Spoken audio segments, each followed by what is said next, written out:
Getting the hang of doing chest compressions can be a bit of a balancing act. There's a few things that you're going to want to keep your eye on while you're doing them, and it can take some practice to get it all to come together.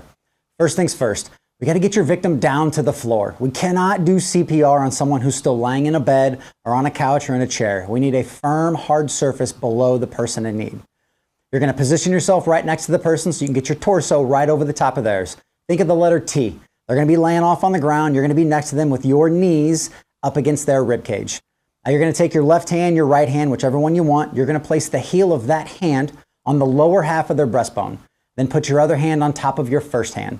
You can interlace your fingers together or just keep your hands on top of one another, whichever feels most natural and comfortable for you. You're going to want to make sure that your arms are nice and straight. Arms are straight up and down. Your elbows are locked so that you're looking face down onto that person. When we want to do compressions, this is what we want to pay attention to. Our rate. How fast are we going to do them?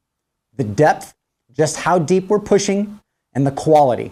Making sure that our hand placement is correct and that we're letting that chest come all the way back up after each compression and before the next. As far as compressing goes, I know that this is hard to put in perspective, but we're going to compress at about 2.5 inches of depth, where our rate is going to be roughly between 100 and 120 times a minute. And science shows us that this produces the ideal flow of oxygen-rich blood back up to the brain. We're going to do those compressions continuously with no breaks. Anytime we pause compressions, that nice flow of blood that we've created is going to get interrupted. You might wonder what happens if you don't go quite deep enough or quite fast enough. Well, we're going to do some practice on mannequins today so that you can get the hang of it and you can get a feel for what rate, depth, and quality is going to look like. But at the end of the day, you've got to keep this in mind. Something is better than nothing. And all that we're asking is for you to do the best that you can for as long as you can.